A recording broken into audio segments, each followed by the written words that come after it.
గత కొన్ని దశాబ్దాలుగా ప్రపంచ వాణిజ్యాన్ని శాసిస్తున్న అమెరికన్ డాలర్ స్థానాన్ని మార్చేందుకు రష్యా చేస్తున్న ప్రయత్నాలు ఇప్పుడు అనూహ్య మలుపు తిరిగాయన్నమాట. అంతర్జాతీయంగా రష్యా, అమెరికా మధ్య జరుగుతున్న ఈ కరెన్సీ గేమ్ ప్రపంచ ఆర్థిక వ్యవస్థను భారీగా ప్రభావితం చేసే సూచనలు కనిపిస్తున్నాయి.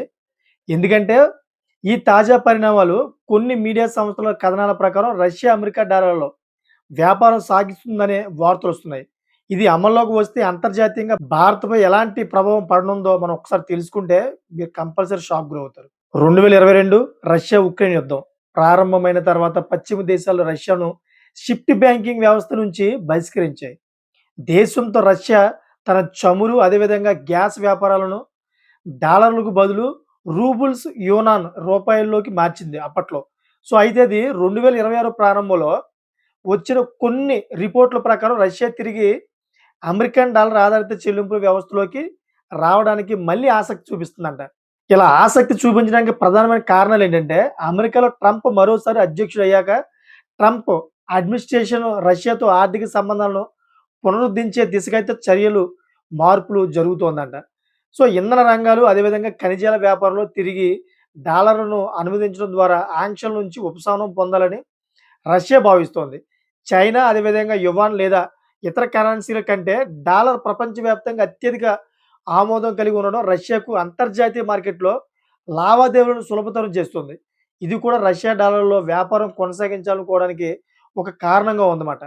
ఈ నిర్ణయం వల్ల ప్రపంచ దేశాల మీద ఎటువంటి ప్రభావం పడుతుందంటే, రష్యా వంటి పెద్ద ఇంధన ఎగుమతిదారు తిరిగి డాలర్ జోన్‌లోకి వస్తే అది డాలరైజేషన్ ప్రక్రియ బ్రేక్ చేస్తుందంట. మార్కెట్ వర్గాలు అభిప్రాయపడుతున్నాయి ఏంటంటే, దీని కారణంగా ప్రపంచవ్యాప్తంగా డాలర్ డిమాండ్ మళ్ళీ చాలా విపరీతంగా పెరిగిపోతుంది. ఇది అమెరికా ఆర్థిక వ్యవస్థకు ఊతాన్నిస్తుందన్నమాట. డాలర్‌కు ప్రత్యామ్నాయంగా సొంత కరెన్సీని తీసుకురావాలనుకున్నట్లు బ్రిక్స్ దేశాలు కూడా ప్రయత్నాలు చేస్తున్నాయి. ఇప్పుడు ఈ బ్రిక్స్ దేశాల ప్రయత్నానికి ఇది ఒక విఘాతం కలిగించవచ్చు. అయితే చమురు వ్యాపారం తిరిగి డాలర్‌లో జరిగితే ధరల్లో అనిశ్చిత తగ్గి గ్లోబల్ మార్కెట్ స్థిరపడే అవకాశం ఉంటుందన్నమాట. వాళ్ళ మయంగా ఈ డీల్ కుదిరితే గనక బంగారంలో అయితే రేటు తగ్గుతుంది 100%. కానీ భారతదేశానికి అది నష్టమే. ఎందుకంటే భారతదేశం దగ్గర చాలా బంగారం నిల్వ ఉంది. ఇప్పటివరకు రష్యా, చైనా వంటి దేశాలు డాలర్‌పై ఆధారపడకుండా ఉండడానికి భారీగా బంగారం నిల్వ చేశాయి. అంతేకాకుండా రష్యా తిరిగి డాలర్ వైపు మల్లుతుందన్న వార్తలతో బంగారు ధరలు కుప్పకూలే ప్రమాదం ఉందన్నమాట ప్రెజెంట్. రష్యా తన వద్ద ఉన్న బంగారు నిల్వలను మార్కెట్‌లోకి వదిలి డాలర్లను సేకరించాలని చూస్తే సప్లై పెరిగి ధరలు పడిపోతాయి. నిపుణుల విశ్లేషణ ప్రకారం అంతర్జాతీయ మార్కెట్‌లో డిమాండ్ తగ్గితే భారత్‌లో ప్రస్తుతం రికార్డ్ స్థాయిలో ఉన్న బంగారు ధరలు గణనీయంగా తగ్గి 10 గ్రాముల బంగారం 1,00,000 కంటే కిందకి వచ్చే అవకాశం ఉంటుందని చెప్తా ఉన్నారు.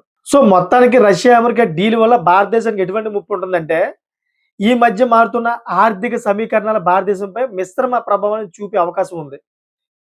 దేనివల్ల అంటే ఈ రష్యా, ఈ అమెరికా మధ్య జరుగుతున్న ఆర్థిక పరమైన వల్ల. ముఖ్యంగా చమురు దిగుమతుల విషయానికి వస్తే ఇప్పటివరకు రష్యా నుంచి రూపాయల్లో చమురు కొనుగోలు చేస్తే భారత్ కొంత లబ్ధి పొందుతుంది. అయితే రష్యా తిరిగి డాలర్ వైపు వెళ్తే భారత్‌పై అమెరికా ఒత్తిడి పెరిగే అవకాశం ఉంటుందన్నమాట. తాజా ట్రేడ్ డీల్స్ ప్రకారం భవిష్యత్తులో భారత్, రష్యా నుంచి చేసే దిగుమతులను తగ్గించి అమెరికా నుంచి చమురు కొనుగోలును పెంచే సూచనలు కూడా కనిపిస్తూ ఉంటాయి. మరోవైపు అంతర్జాతీయ మార్కెట్‌లో డాలర్ తిరిగి పట్టు సాధిస్తే అది భారత కరెన్సీ విలువపై ప్రతికూల ప్రభావం చూపుతుంది. ప్రపంచవ్యాప్తంగా డాలర్ బలపడడం వల్ల రూపాయి విలువ ఆటోమేటిక్‌గా మరింత క్షీణించే ప్రమాదం ఉంటుంది. ఇది దిగుమతులకు వ్యయాన్ని పెంచి దేశీయ ద్రవ్యోల్బణానికి అయితే దారి తీయవచ్చు. ఈ విధంగా అయితే భారతదేశానికి చాలా పెద్ద ముప్పే మాట. ఈ 2 కూడా ఈ విధంగా డీల్ చేసుకుంటే. రాబోయే రోజుల్లో మరి ఏమవుతుందో తెలుసుకోవాలి. అదేవిధంగా మీకు ఏమనిపిస్తుంది మీరు కామెంట్ చేయండి. అదేవిధంగా ఈ వీడియో నచ్చితే గనక లైక్ చేసి సబ్స్క్రైబ్ చేసుకుంటారని మరి కొంతమంది షేర్ చేస్తారని కోరుకుంటున్నాను. Thanks for watching friends.